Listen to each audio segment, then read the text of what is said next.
Start करते हैं next lecture. हमारा जो है वो कल जो आखिरी बात हुई थी वो ये था कि डिफरेंट टाइप्स ऑफ स्केलेटन मौजूद हैं एनिमल्स में। इसमें हमने कहा था कि एक ऐसा स्केलेटन है जो सिर्फ मसल्स पर मुश्तमिल है, लेकिन वो स्केलेटन वाटर को यूज़ करता है अपने मसल्स को सपोर्ट देने के लिए। उसके बाद फिर हमने कहा था कि अब हम आगे मज़ीद पढ़ेंगे। ये बहुत इंपॉर्टेंट आर्टिकल है आपके सामने, एक्सोस्केलेटन का जो आर्टिकल है ये खासा इंपॉर्टेंट आर्टिकल है। और ये जो इस आर्टिकल में आपने दो टाइप्स के पढ़ने हैं एक्सोस्केलेटन। एक आपने पढ़ना है मोलस्का का, जो कि अलग से एक हेडिंग बनेगी, और उसके बाद आपने दूसरा पढ़ना है आर्थ्रोपोड्स का, अगले पेज के स्टार्ट में मौजूद है।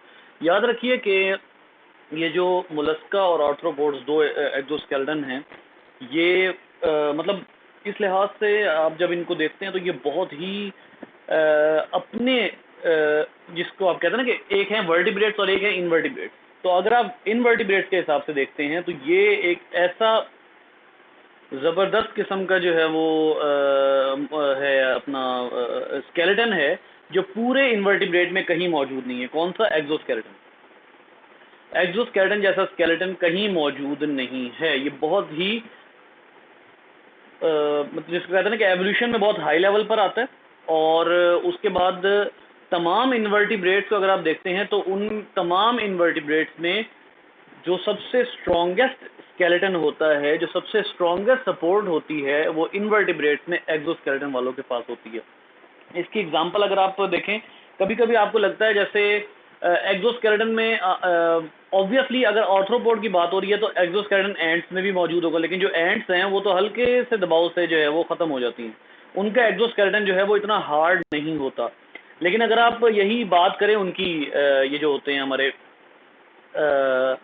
क्या नाम है, हाँ, अगर आप यही आप बात करते हैं मुख्तलिफ ऐसे कीड़ों की जो कि उड़ते हैं और जब दीवार से टक्कर मारते हैं तो टक करके आवाज़ आती है ज़ोर से, और जब उनको अगर वैसे भी उनको किल किया जाए, उनको मारा जाए किसी जूते वगैरह के ज़रिए, तो उसको मारना उस तरह उतना आसान नहीं होता जितना आप एक एंट के ऊपर एक वैसे अगर आपका पैर आ जाए तो वो वहीं पर ख़त्म हो जाती है। लेकिन जो वो ऐसे बहुत से आपको इंसेक्ट्स नज़र आते हैं जिनका बाकायदा जो एक्सोस्केलेटन होता है वो इतना हार्ड होता है कि अगर वो किसी चीज़ के साथ टच करें तो बाकायदा यूँ लगता है जैसे कोई दो हार्ड सरफेसेस टकराएंगे, टक करके वहाँ पे आवाज़ आती है। तो वो एक्चुअली किसकी वजह से है? वो एक्सोस्केलेटन की वजह से है। तमाम आर्थ्रोपोड्स में अंडरस्टूड है एक्सोस्केलेटन, अंडरस्टूड है। कोई आर्थ्रोपोड बगैर एक्सोस्केलेटन के नहीं है। हाँ, मोलस्कन्स ऐसे हैं जो कि मैंने आपको अभी बताया ना कि ये जो मोलस्कन्स हैं ये हैं ज़रूर ऐसे कि इनमें जो है वो कुछ में एक्सोस्केलेटन है, कुछ में नहीं है, लेकिन आर्थ्रोपोड्स में सब में एक्सोस्केलेटन मौजूद है। अब देखिए, मोलस्कन एक्सोस्केलेटन के बारे में सबसे पहले हम जो है वो बजाय इसके कि हम बुक की रीडिंग शुरू कर दें, ये देखिए, आपने ये एक और नाम से भी ये चीज़ें देखी हुई हैं। कौन से, ये किस नाम से आप लोगों ने ये चीज़ें देखी हुई हैं ऑलरेडी?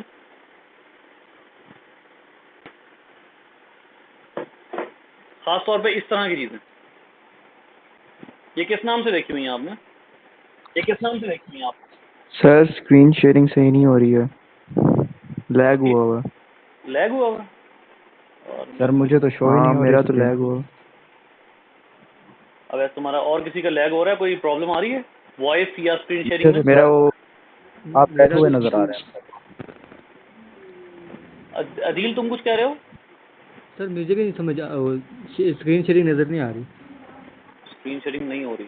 स्क्रीन शेयरिंग हो तो रही है। आपकी आवाज़ आ रही है सर। और इज पॉसिबल जी कोई और भी है जिसको ना आ रही हो स्क्रीन? सर लिखा हुआ आ रहा है कि प्रेजेंटिंग, लेकिन मुझे शो नहीं हो रही स्क्रीन। सर वो बुक का पेज खुला हुआ है जो आपने शुरू में नहीं खोला था, उसके बाद से फिर ये मूव भी नहीं है, कर्सर भी मूव नहीं किया, वहीं पे लैग हुआ है। खैर इसके इलाज कर लेते हैं, कोई बात नहीं। मैं नजर आ गया सामने? जी सर। ओके, अब ठहर जाओ।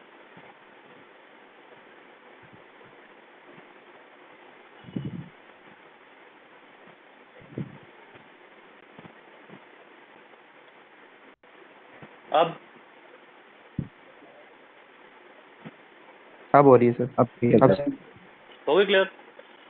चले, शुक्र है।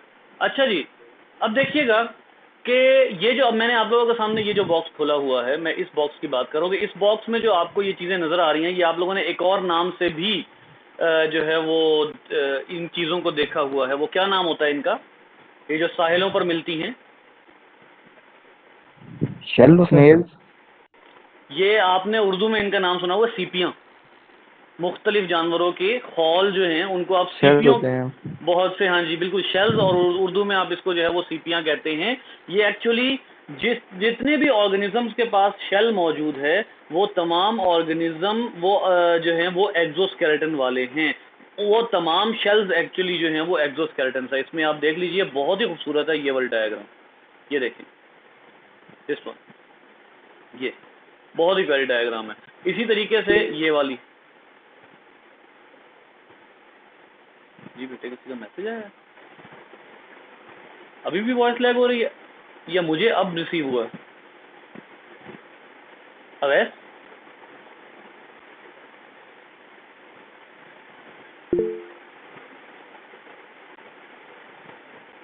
अब लैग हो रही है, क्या मसला है यार? ये तो बारिश होते ही है हमारे यहाँ पे क्या शुरू हो जाता है। नहीं सर, मेरे पास नहीं हो रही लैब। तुम्हारे पास ठीक है? जी बेटा किसी और के पास लैग हो रही है? जल्दी से बताएं, जल्दी जल्दी। जी कौन कौन है प्रेजेंट? सहर, मायरा, हादिया, आयशा। बेटा किसी कोई बताए? अदील?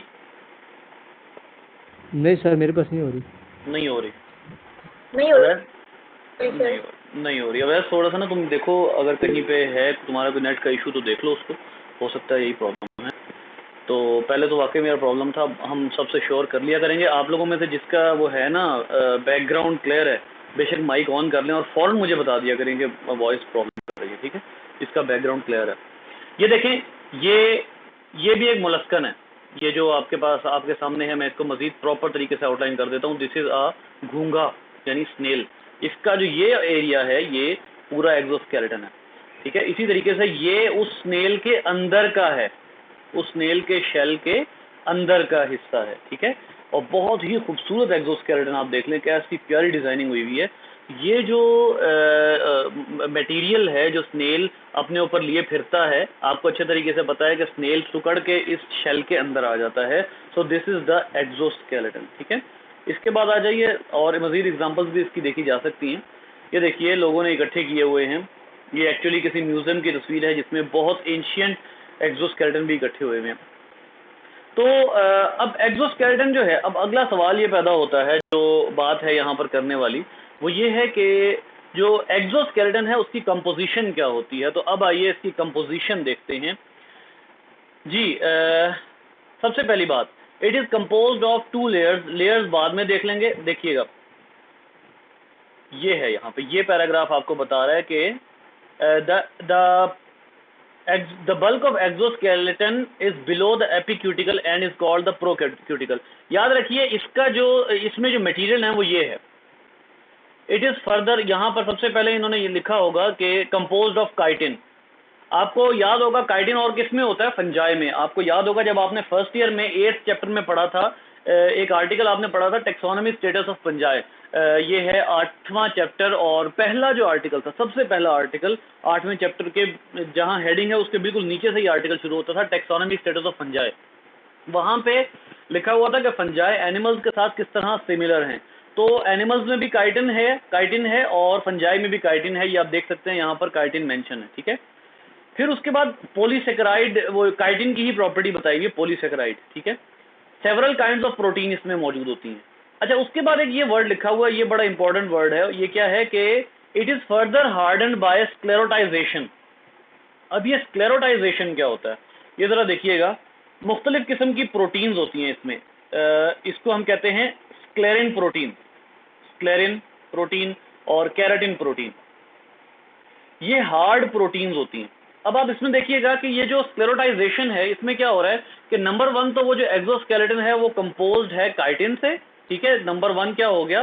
काइटिन, ये काइटिन हो गया। नंबर 2 एक्सोस्केलेटन की प्रॉपर्टीज में क्या है कि इसके अंदर जो 2 तरह की प्रोटीन्स हैं, एक ये वाली स्क्लेरिन प्रोटीन और एक केराटिन प्रोटीन। ये आपकी बुक में यहाँ पर नहीं लिखा हुआ, मैं वैसे आपको बता रहा हूँ। और उसके बाद मजीद हार्डन्ड कैसे हो जाते हैं, कैल्शियम कार्बोनेट के जरिए। तो आपके पास यहाँ पर 3 जो हैं वो चीज़ें आ गई हैं। मैं इसको प्रॉपरली लिख देता हूँ। नंबर 1 काइटिन, नंबर 2 स्क्लेरोटाइजेशन जिसकी प्रोटीन्स मैंने आपको अभी लिख कर दी हैं, ठीक है, और नंबर 3 कैल्शियम कार्बोनेट। ये 3 चीजें हैं जिसके जरिए इनका एक्सोस्केलेटन हार्ड हुआ होता है, ठीक है। सो अब इसके बाद जब आप देखते हैं तो एक और चीज पे फोकस कीजिएगा यहाँ पर कि इन्होंने सबसे पहले अब आपको दिखाया हुआ है जो मोलस्कन्स का एक्सोस्केलेटन है, उसको अब हम यहाँ पर देखते हैं। ये देखिएगा मोलस्कन के एक्सोस्केलेटन में वो कहता है जी some marine bivalvia and snail shell composed of crystals of calcium carbonate. ये अभी बात हो गई, ठीक है। हाँ ये है, इसमें जो इम्पोर्टेंट बात है वाहिद वो ये है, molluscan shell can grow as the animal grows and growth rings are apparent on the shell. ये देखिएगा, अब आइए इस वाली डायग्राम के ऊपर, ये वाला, इसमें देखिएगा जो आपने स्नेल की, ये देखें, अब इस स्नेल की जब आप डायग्राम देखते हैं तो आपको वाज़ेह तौर पर यहाँ नजर आ रहा है कि इस स्नेल के जो ये शेल है इसके ऊपर ये ऐसे रिंग्स बने हुए हैं। ये देखिए ये रिंग्स हैं, ये एक और अगले रिंग की फॉर्मेशन शुरू हो गई है। ये रिंग की फॉर्मेशन आपको क्या बता रही है कि इसको एक रिंग जब पूरी होती है तो वो उसकी एज की निशानदेही करती है। बिल्कुल वैसे ही जैसे जी किस आर्टिकल में हमने पढ़ा था कि जितनी ज्यादा रिंग्स होंगी उतनी ही ज्यादा एज होगी। जी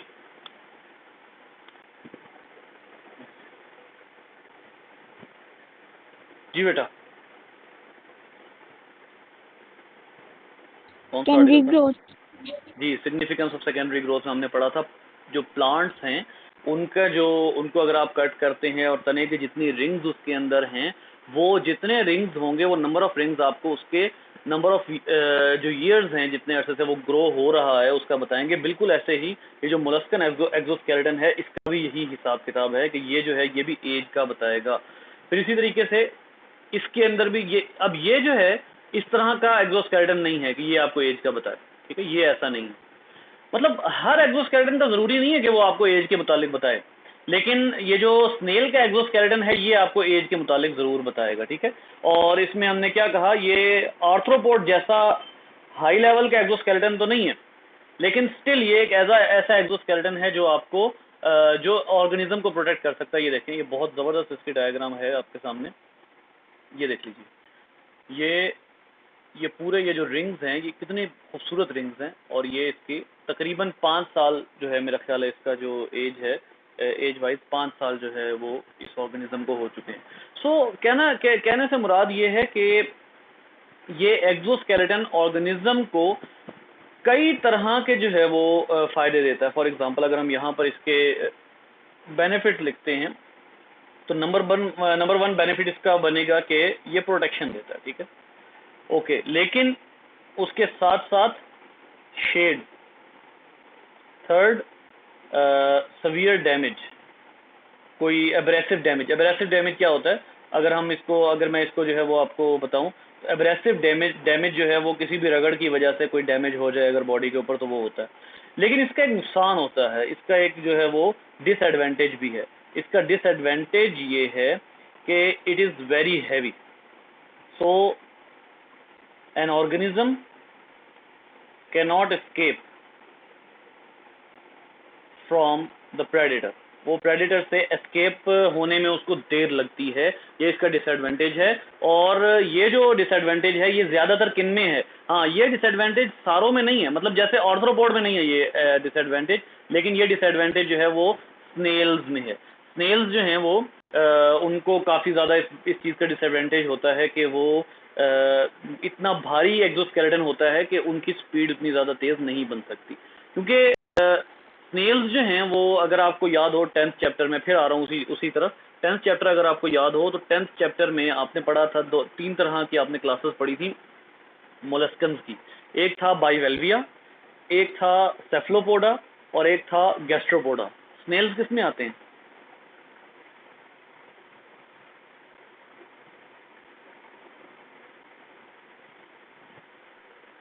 सर क्या लेकर बैठ गए हैं आप? मैं क्या लेकर बैठ गया हूँ भाई, आपकी बुक से कह रहा हूँ, मैं कहीं बाहर से बात नहीं कर रहा। ये एक सर चंद वो माह पहले हमारे ये है अब। जी, उसमें जो इसकी क्लास थी वो थी गैस्ट्रोपोडा। गैस्ट्रोपोडा वो ऑर्गेनिज्म जो पेट के बल चलते हैं। गैस्ट्रो मीन्स ये पेट का, एक्चुअली स्टमक से ही होता है, जो अपने स्टमक के बल चलते हैं, गैस्ट्रोपोड्स उनको कहते हैं। तो ये देखिए कि ये ऑर्गेनिज्म, वैसे ही स्नेल जो है वो उसकी कम स्पीड होती है because of being a gastropod, but the जो एडिशनल डिसएडवांटेज होता है वो किसकी वजह से है, वो है इस एक्सोस्केलेटन की वजह से। तो वो उसको प्रोटेक्शन भी है, उसको शेड भी दे रहा है, उसको एब्रेसिव डैमेज से भी बचा रहा है। बट प्रॉब्लम ये है कि सम टाइम ऐसे फीचर को पता क्या कहते हैं, अगर कोई फीचर हमारे लिए ही नुकसानदेह हो जाए ना, तो ऐसे फीचर को कहा जाता है handicap. Handicap adaptation. Handicap adaptation क्या है कि कोई भी ऐसी अडेप्टेशन जो कि किसी एक कंडीशन में फायदेमंद तो है, लेकिन दूसरी कंडीशन में वही अडेप्टेशन हमारे लिए, हमारी अपने सर्वाइवल के लिए नुकसानदेह होती है। तो ऐसे अडेप्टेशन को हम हैंडीकैप अडेप्टेशन कहते हैं। तो ये एक्सोस्केलेटन बहुत से उनके लिए नुकसानदेह भी हो सकता है। जी, इसमें से कोई सवाल जल्दी से, कोई प्रॉब्लम, कोई इशू समझ आएगा? कोई नहीं।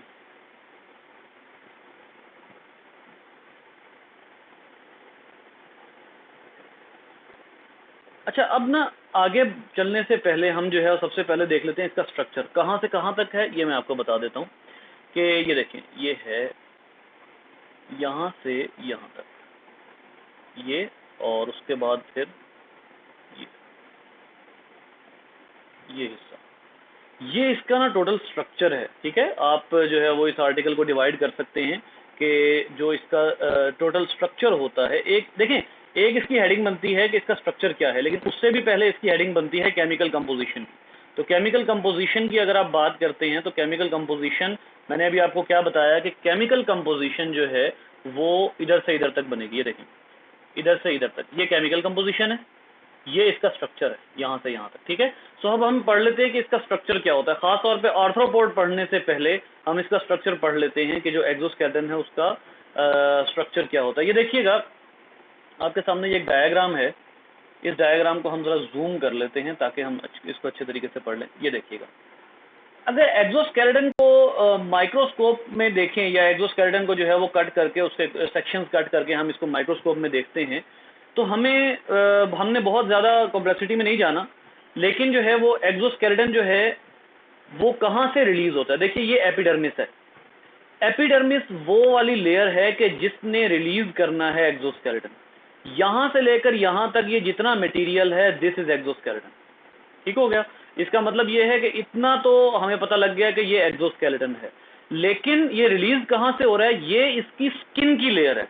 एपिडर्मिस एक्सोस्केलेटन का हिस्सा नहीं है। ठीक है, हमारी भी जो स्किन की लेयर है उसको हम एपिडर्मल लेयर कहते हैं। डर्मा का मतलब क्या होता है जी? डर्मा का मतलब आपको अच्छे तरीके से पता है, स्किन होता है। ठीक है, सो एपिडर्मिस मतलब अपर स्किन। तो अपर स्किन जो होती है आर्थ्रोपोड की, उससे ये रिलीज होता है, और ये जितना एरिया है दिस इज एक्सोस्केलेटन। ठीक हो गया?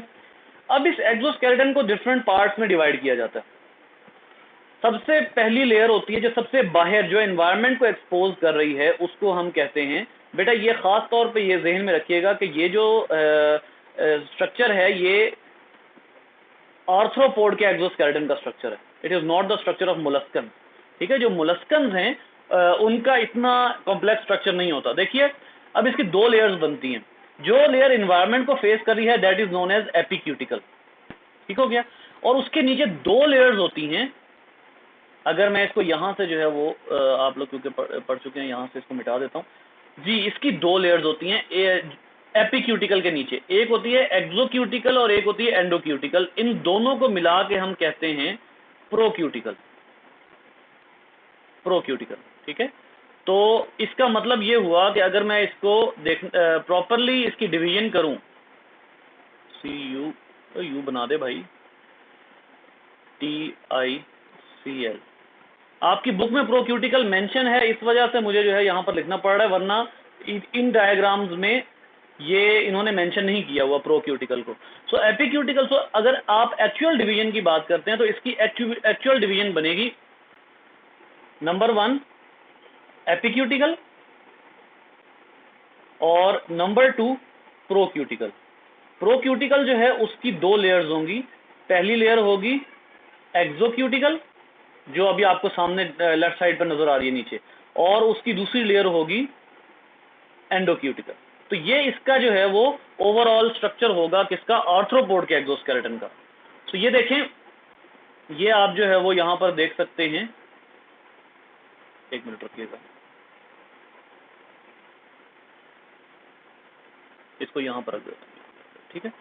ये देखिए, ये देखें प्रोक्यूटिकल एपिक्यूटिकल, ये जितनी भी लेयर्स हैं ये सारी की सारी एपिडर्मिस से रिलीज होती हैं, एपिडर्मिस से रिलीज होंगी और ऑर्गेनिज्म को कवर करेंगी, ठीक है। इसको जो है वो अगर हमने देखना है तो जरा यहाँ पर देखें, ये जो ऑर्गेनिजम्स हैं आपके सामने यहाँ पर उन्होंने शो किए हुए, ये मेरा ख्याल है यही एक ऑर्गेनिज्म काफी है, स्कॉर्पियन। इसको देख लें कितना हार्ड एक्सोस्केलेटन है। और याद रखिए, किसी भी एक्सोस्केलेटन की हार्डनिंग का किससे पता लगेगा, एक्सोस्केलेटन की हार्डनिंग का पता लगेगा उसके कितना डेपोजिशन हुई हुई है। जितनी अच्छी स्क्लेरोटाइजेशन होगी, मैंने भी आपको क्या कहा था, स्क्लेरोटाइजेशन क्या है, deposition of different hardening protein, वो स्क्लेरोटाइजेशन है। जितनी अच्छी स्क्लेरोटाइजेशन होगी, जितना कैल्शियम का मटेरियल डिपॉजिट होगा, उतना ही अच्छा ऑर्थ्रोपोड का जो एक्सोस्केलेटन है वो हार्ड होगा, ठीक है। इसी तरीके से यहाँ पर एक बहुत अच्छी डायग्राम और भी उन्होंने दी हुई है, ये देखिए क्या प्लेट्स हैं, ये पिल बग है, ये पिल बग्स होते हैं, ये जो है वो इसके पिल बग की प्लेट्स अरेंज्ड हैं एक्सोस्केलेटन की। इसी तरीके से ये बहुत ज़बरदस्त फिनोमिना है, ये मैं आपको अभी थोड़ी देर में बताता हूँ ये कौन सा फिनोमिना आप लोगों को इन्होंने बताया हुआ है। अच्छा, उसके बाद हाँ जी, ये देखें, ये क्या चीज़ है, हाँ जी, ये क्या है, एंड जी ये एंट है, ये एंट है। और इन मोहतरमा का जो ये जितना स्ट्रक्चर आपको नज़र आ रहा है, ये इंतहाई हाईली जो मैग्नीफाइड माइक्रोस्कोप है, मैग्निफिकेशन के साथ वो आपको दिया गया है।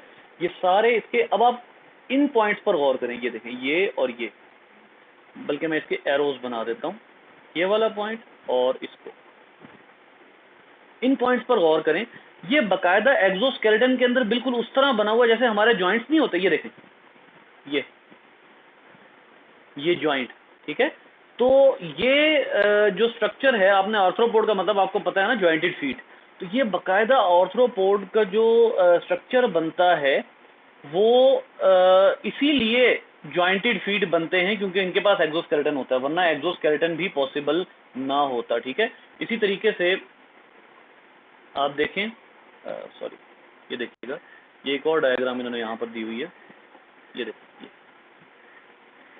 अब इसमें ये वाली डायग्राम बिल्कुल एग्जैक्टली ये जो है मैं ढूंढ रहा था, इसमें देखिए इन्होंने यहाँ से मैग्नीफाई किया है, इस पोर्शन को मैग्नीफाई किया है इधर, ये देखिएगा, इन्होंने ये दिखाया ये एक्सोस्केलेटन, और ये एक्सोस्केलेटन बकायदा बिल्कुल उसी तरह से ये मसल्स हैं, देखिए एक्सटेंसर मसल्स और फ्लेक्सर मसल्स। एक्सटेंसर और फ्लेक्सर मसल कौन से होते हैं, ये वही मसल्स हैं जो हमारे ये वही नेम्स हैं जो हमारे एल्बो के मसल्स के होते हैं, और ये हमारे बाजू को जो है जॉइंट पर मोड़ने के काम आते हैं। तो ये देखिए, ये बिल्कुल उसी तरह से, बिल्कुल यूं लग रहा है जैसे अगर आप इसको समझ लें ये हमारा अपर आर्म है, ये हमारा अपर आर्म हो जाएगा, और जो लोअर आर्म है वो ये वाला, this one is lower arm,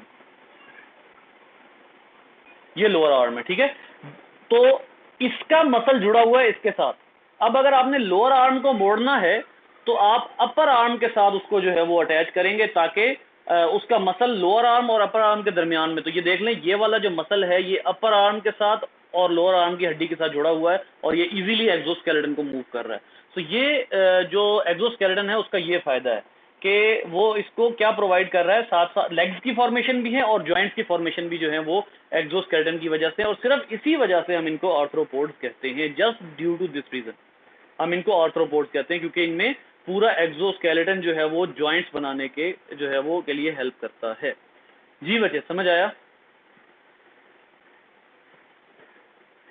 हाँ जी,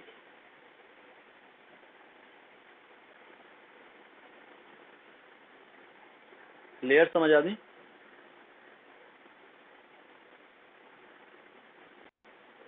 बोल दो भाई। जी सर। नहीं आई तो बोल दो, जिसको नहीं आई वो भी करेज के साथ बोल दे भाई, क्या हो गया।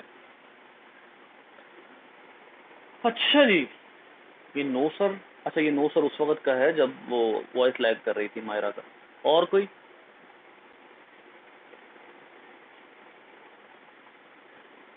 चले ठीक है। अच्छा इसके बाद अब देखिए एक बहुत ही जबरदस्त फीचर जो आपको यहाँ पर नजर आएगा। पहले हम यहाँ पर देख लेते हैं कि आर्थ्रोपोड में इन्होंने ना 2-3 चीजें ही बताई हुई हैं।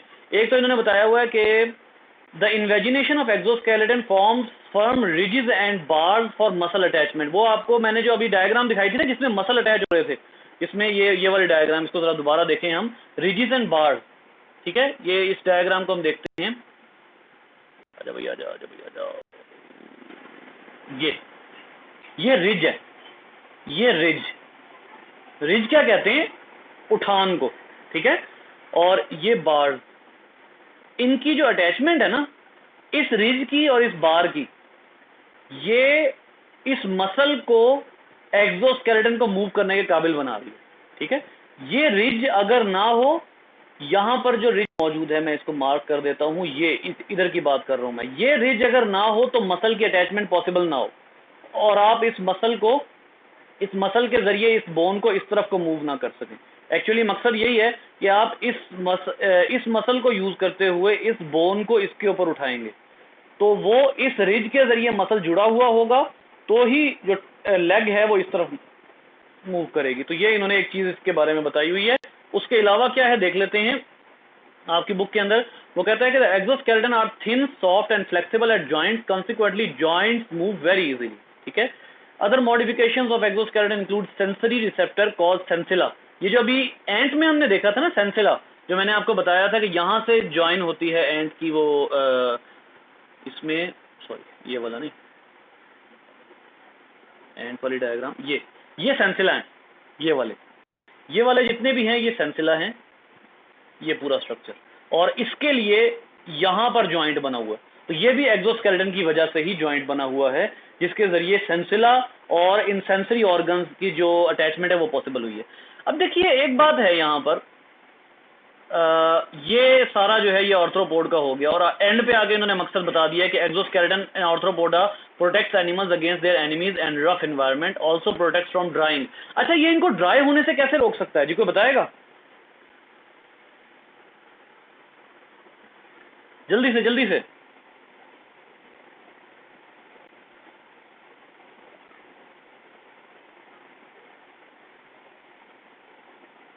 ड्राई होने से कैसे रोकेगा? इसमें कौन कौन सी लेयर्स हैं? एक तो पॉलीसेकेराइड है काइटिन, वो इटसेल्फ इनसॉल्युबल है वाटर में, और उसके बाद दूसरी लेयर कौन सी पड़ी थी हमने? दूसरी लेयर हमने पड़ी थी, देखिए जी नहीं क्यूटिकल के अंदर, बिल्कुल आप क्यूटिकल ठीक कह रहे हो, वैक्स लिपोप्रोटीन। एक इसमें पॉलीसेकेराइड है ये काइटिन, और दूसरा जो वैक्स लिपोप्रोटीन है जिससे क्यूटिकल बनती है, तो ये जो है वो उसको ड्राई होने से रोक रही है। इसीलिए ये ऑर्गेनिज्म डेजर्ट में सरवाइव करते हैं। आपको पता है स्कॉर्पियन का सबसे जो फेवरेट एनवायरनमेंट होता है वो ड्राई और नंबर 2 वार्म टेम्परेचर्स होते हैं, dry weather and warm temperatures. तो वहां इसी जरिए से सरवाइव करता है कि इसके ऊपर एक बड़ी भरपूर लेयर है वैक्स की, जिसके जरिए ड्राइंग नहीं होती। ड्राइंग मतलब ये ड्राइंग नहीं है, ये ड्राइंग है, मतलब खुश्क नहीं होता, ठीक है। अब देखिए एक प्रॉब्लम है, प्रॉब्लम क्या है ये मैंने आपको कल बताया था, ये आर्टिकल आपको सेपरेटली आ सकता है, एक्टाइसिस और मोल्टिंग।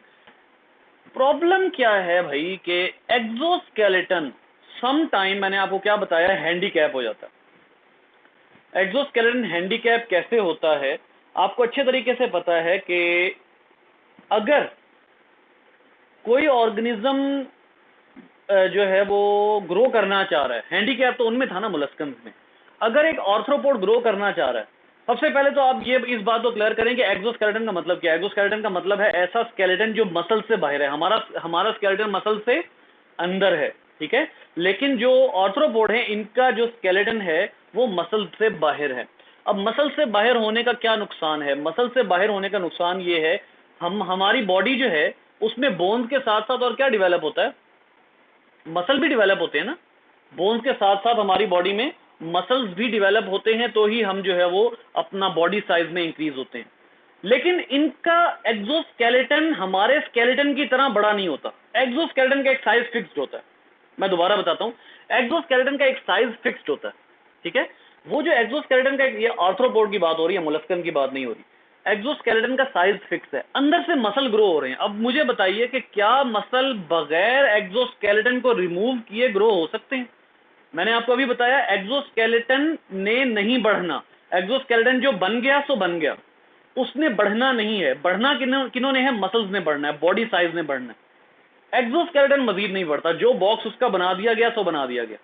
अब क्या होता है, ऑर्गेनिज्म अपना साइज बढ़ाने के लिए, अपनी बॉडी के साइज को इंक्रीज करने के लिए जो एक्सोस्केलेटन है उसको टाइम बाय टाइम रिमूव करते हैं। अब देखिएगा यहां पर इस बात पे गौर करें, द रिमूवल ऑफ एक्सोस्केलेटन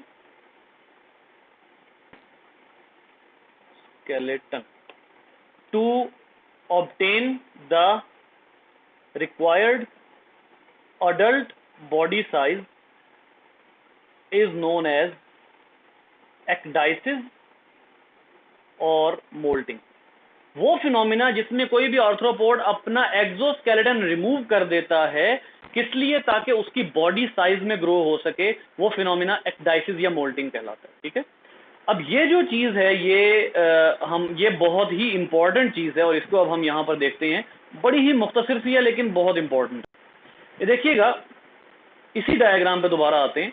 इस डायग्राम में एक चीज अब मैं ऐड करने लगा हूं, और वो क्या है कि इस एपिडर्मिस के नीचे ना कुछ मजीद सेल्स होते हैं। इस एपिडर्मिस के नीचे सेल्स होते हैं जिनको हम कहते हैं एंडोडर्मल सेल्स। ये वाले सेल्स कहलाते हैं एंडोडर्मल। ये ऊपर वाले सेल्स आपके सामने क्या मार्क हुए हुए हैं, ये देखें, ये एपिडर्मल सेल्स हैं, ये वाले सारे, ठीक है। इसके नीचे होते हैं एंडोडर्मल सेल्स। ये जो एंडोडर्मल सेल्स होते हैं ना, इनसे एक एंजाइम रिलीज होता है। ये एंजाइम रिलीज होके क्या करता है, ये एंजाइम रिलीज होकर इस एक्सोस्केलेटन को रिमूव करता है, इस एक्सोस्केलेटन को रिमूव कर देता है। एक्सोस्केलेटन रिमूव हो जाता है और ऑर्गेनिज्म एक्सोस्केलेटन में से बाहर आ जाता है। ये एक्सोस्केलेटन रिमूव होकर साइड पर चला जाएगा। कैसे? आप जरा गौर कीजिएगा, एक डायग्राम मैं ओपन करने लगा हूं। मैंने आपको कहा था कि एक डायग्राम बड़ी, ये देखें। अब ये क्या है, इसमें ऑर्गेनिज्म जो है वो अपने साइज, चलिए मैं इसको ऐसे ही समझा देता हूं। ये उसका पुराना एक्सोस्केलेटन, सॉरी, ये उसका जो है वो नया एक्सोस्केलेटन है, जो सफेद कलर का है, ये उसका पुराना एक्सोस्केलेटन है। इसकी प्रॉपर डायग्राम एक और नीचे है, अभी मैंने देखी थी थोड़ी देर पहले, इसको भी उसको भी देख लेते हैं। जो वो रिमूव करेगा, ये देख, ये जो है वो हर जो ऑर्थ्रोपोड होगा ना, उसका जो एक्सोस्केलेटन का रंग होगा वो डिफरेंट होगा। लेकिन अब क्या हो रहा है कि वो एक्सोस्केलेटन से बाहर आ गया है। सॉरी, मैं थोड़ा गलत कह गया हूं। ये वाला जो है ये एक्सोस्केलेटन है, ये पुराना है, और ऑर्गेनिज्म ये वाला है जो इसके अंदर से बाहर आया, और ये अब दोबारा से एक्सोस्केलेटन बनाएगा। अब आप इसमें वाज़े तौर पर देख लीजिए कि हुआ क्या है, इसने अपना एक्सोस्केलेटन रिमूव किया है और ये उससे बाहर आ गया। अब ये बात जो है, यही हम किस में पढ़ रहे थे, उस डायग्राम में, जरा गौर कीजिएगा। उसी डायग्राम को दोबारा ओपन करते हैं जो ऊपर मौजूद है, ये वाली। इसमें देखिए, जो मैंने आपको अभी बताया कि ये जो सारी लेयर है, एंडोडर्मिस लेयर, इससे एंजाइम रिलीज होकर एक्सोस्केलेटन को रिमूव कर देंगे। और जो एक्सोस्केलेटन है वो किससे रिलीज हुआ था? मैंने क्या बताया था, एक्सोस्केलेटन किससे रिलीज हुआ? एपिडर्मिस। एपिडर्मिस से। इसका मतलब ये हुआ कि जैसे ही एंडोडर्मल सेल उसको रिमूव करेंगे, उसके बाद एपिडर्मल सेल अपना काम करेंगे और न्यू एक्सोस्केलेटन जो है, न्यू एक्सोस्केलेटन वो बनाना शुरू कर देंगे। तो यहां से ये बात वाज़ेह हो गई कि जैसे ही पुराना एक्सोस्केलेटन रिमूव होगा एंडोडर्मिस की वजह से, एपिडर्मिस न्यू एक्सोस्केलेटन बनाना शुरू कर देगा, ठीक है। तो ये जो है वो ये फिनोमिना कहलाता है मोल्टिंग और एक्डाइसिस। सबसे पहले enzymes secreted from hypodermal glands, यानी एंडोडर्मल, जो begin the digesting of endocuticle. सबसे नीचे वाली लेयर कौन सी थी, जरा इधर आइए, ये देखें, ये एंडोक्यूटिकल है ना। एंडोक्यूटिकल, एपिक्यूटिकल, एक्सोक्यूटिकल। यानी एंडोक्यूटिकल जो है ये किसकी लेयर थी? आपको याद होगा मैंने बताया था एंडो और एक्सो प्रोक्यूटिकल के पार्ट है। सो एंडोडर्मिस से निकले और इन्होंने आकर रिमूव कर दिया एंडोक्यूटिकल को। अगला पॉइंट पढ़िएगा, the digestion of endocuticle is followed by the secretion of new procuticle and epicuticle. अब क्या होगा कि जैसे ही डाइजेशन हो जाएगी तो फौरी तौर पर जो एपिक्यूटिकल यानी एपिक्यूटिकल ये और ये दोनों मिला के प्रोक्यूटिकल, इन दोनों की दोबारा से ग्रोथ शुरू हो जाएगी और ये कौन शुरू करेगा, ये एपिडर्मिस शुरू करेगी। ठीक है, इसके बाद आ जाइए नेक्स्ट, अगला स्टेप क्या है, the old exoskeleton is split and pores are form. Old exoskeleton को तोड़ दिया जाता है। Finally the new exoskeleton is harden by deposition of calcium carbonate. उसके बाद उसको कैल्शियम कार्बोनेट के जरिए हार्ड किया जाता है। इसमें एंजाइम यूज होता है। अक्सर शॉर्ट क्वेश्चन आ जाता है कि व्हाट इज एक्टाइसोजोन। ठीक है, ऑल दीज चेंजेस यानी कि ये जो सब कुछ हो रहा है, all these changes are controlled by nervous system and the hormone ecdysone hormone है। ठीक है, तो इस एंजाइम को की वजह से इसको नाम दिया गया है एक्टाइसिस, वरना इसका दूसरा नाम मोल्टिंग है। और ये मोल्टिंग कौन करता है, यही मोल्टिंग सांप भी करते हैं। आपको पता है कि सांप भी अपनी जो है वो केंचुली जो होती है वो रिमूव करते हैं। सो ये जो फिनोमिना है ये उनमें भी होता है। ठीक है, तो हमारे पास थोड़ा सा टाइम है, मैं एक और जो है आपको वीडियो जो है वो शो करवा देता हूँ। उस वीडियो के जरिए जो है वो हमें काफ़ी हो जाएगी कि ये एक्टाइसिस और मोल्टिंग कैसे होती है।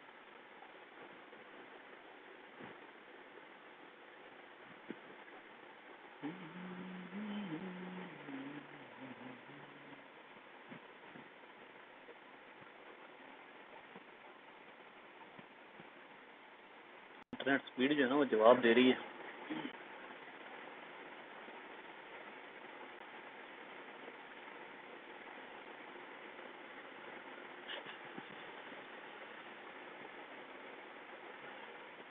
तीन मिनट रह गए, 3 मिनट रह गए, 3 मिनट रह गए।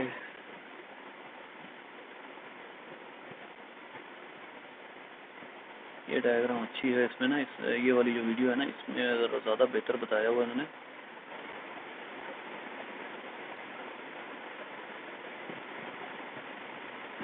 ये देखिएगा,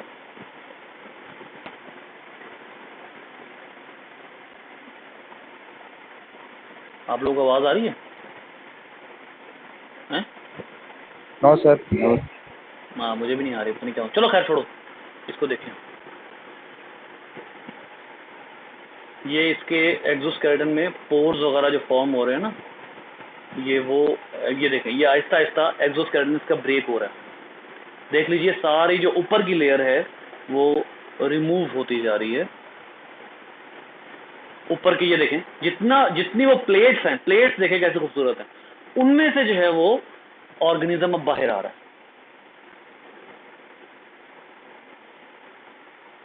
ये मसल्स की मूवमेंट है। और देखें ना, जब एक्सोस्केलेटन रिमूव हो गया तो अंदर से आपको मसल्स की मूवमेंट भी नजर आ रही है। मसल्स इसके सारे हैं अंदर की तरफ जो मूव हो रहे हैं। ये देखें,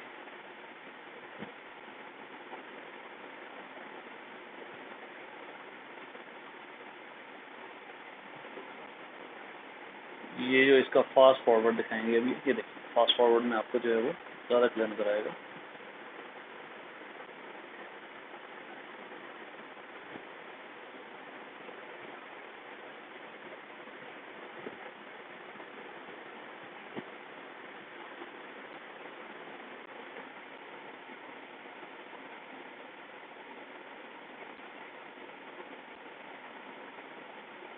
ये सारे इसके मसल्स हैं और अभी इसके ऊपर बहुत ही हल्की सी लेयर रिलीज होना शुरू हुई है।